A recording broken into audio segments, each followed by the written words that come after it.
ตอนบ่ายมื้อนี้วันที่15เดือนกรกฎาคมปี2026นี่อยู่ที่สโมสรของเมืองสองคอนแขวงสวรรณเขตคณะโฆษณาบเมืองสองคอนร่วมกับโรงเรียนทฤษฎีการเมืองและการปกครองแขวงสวรรณเขตแม้ได้จัดพิธีปิดชุดอบรมทฤษฎีการเมืองการปกครองระบบ10วันชุดที่4สำหรับเลขาผักบ้านและในบ้านภายในเมืองสองคอนหลังจากได้ดำเนินการเรียนการสอนตามแผนการที่วางไว้อย่างสำเร็จโดยพิธีครั้งนี้ไม่ได้รับเกียรติจากสหายศรีเสวยวงศ์ภูธรห้องเลขาผักเมืองผู้ชี้นำเวียกงานการเมืองน้ำขีดและเวียกผักพนักงานการเมืองมีบรรดาสหายตั้งหน้าให้องเฮียนการเมืองการปกครองแขวงที่นำโดยสหายปริญญาโทนางแสงสว่างจันทวงศาห้องหัวหน้าโรงเรียนการเมืองและการปกครองแขวงสวรรณเขตมีบรรดาสหายหัวหน้าคณะหอการรวมถึงผู้ตั้งหน้าบรรดาภาคส่วนที่เกี่ยวข้องพร้อมด้วยคู่ฝึกและสมณกรได้เข้าร่วมจ้างพร้อมเพียงและชุดฝึกอบรมในครั้งนี้ไม่ได้ดำเนินเป็นเวลา10วันโดยได้สวมใส่การยกสูงความรู้ด้านทฤษฎีการเมืองการปกครองการนำพาบริหารการจัดตั้งปฏิบัติแนวทางนโยบายของพรรครัฐ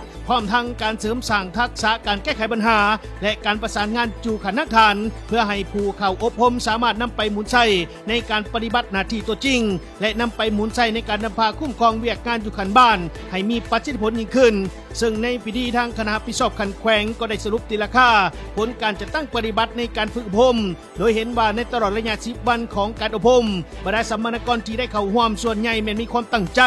รับฟังบทเรียนอย่างจริงจังปฏิบัติระเบียบของชุดอบรมได้ดีและบรรลุเป้าหมายตามแผนที่วางไว้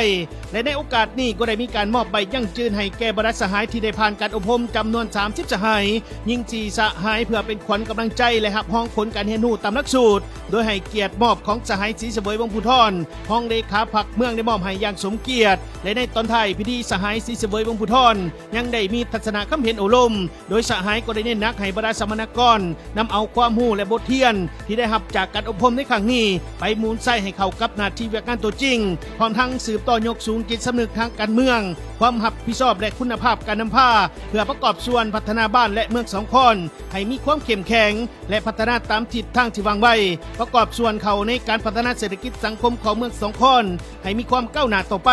และพิธีปิดสุดอบรมในครั้งนี้นับเป็นอีกบาทก้าวหนึ่งในการยกสูงคุณภาพของขันแถวพนักงานขันห้าขันให้มีความรู้ความสามารถและความรับผิดชอบสูงขึ้นเพื่อรับใช้ในเวียกงานการนำพาการปกครองและการพัฒนาบ้านให้มีความเข้มแข็งและยืนยง